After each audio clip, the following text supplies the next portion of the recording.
Do you grow Loganberries? Welcome to Gardening with Ben, and today we're going to talk about Loganberry plants. Now we've got some Loganberries growing up behind us down here at the plot.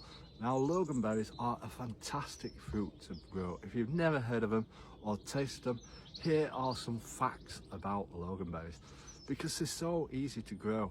They're a hybrid plant, which means they're a cross between plants, and they're a cross actually between raspberries and blackberries, so they're a bit of both in one fruit. And they were accidentally created in the 1800s. A chap called James Harvey Logan was actually trying to create some new berries, and they actually formed naturally. So that is how Loganberries were formed, and they are a longer than a raspberry. They're quite about that long once you get growing the fruit. They're absolutely delicious. They're a bit hairy, but they're nice and delicious, and they're usually a dark red purple colour, and they crop so much, they get so much crops on them. Now they're definitely worth the weight in gold. If you haven't tried growing one, definitely give them a go.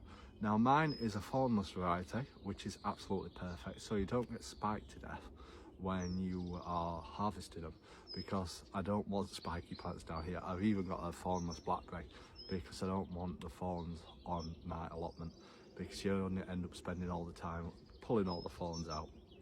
Now Loganberries are perfect for jams, crumbles, juices, anything like what you'd use your raspberries and blackberries in.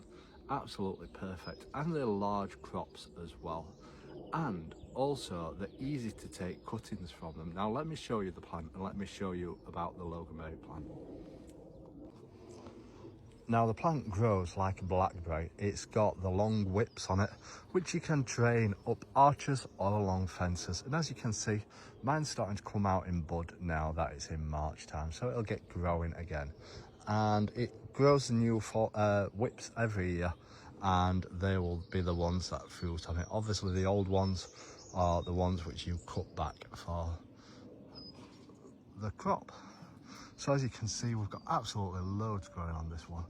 It's absolutely amazing. Like, there's only like 3 shoots coming from the base, but we've got absolutely loads on them, and there'll be crops all over the Loganberry.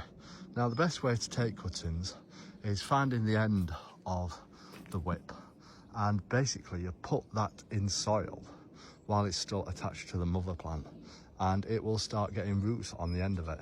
So then once it's got roots on it, then you can snip it off, and there's your extra plant. It's as easy as that to take cuttings from Loganberries. So if you know somebody that's got one, ask them to take some cuttings for you and get the plant started. Save you going out and buying some.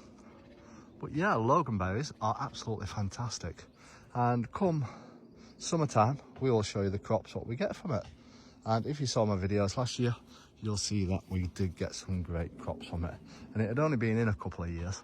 So this year it will hopefully get an absolutely amazing crop, because it's going all the way up here, absolutely far along. So it's getting a good size on it. So yeah, that is the Loganberry plant.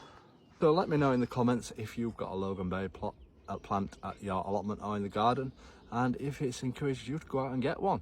So until next time everyone, remember, keep smiling, keep shining, and keep gardening with Ben everyone.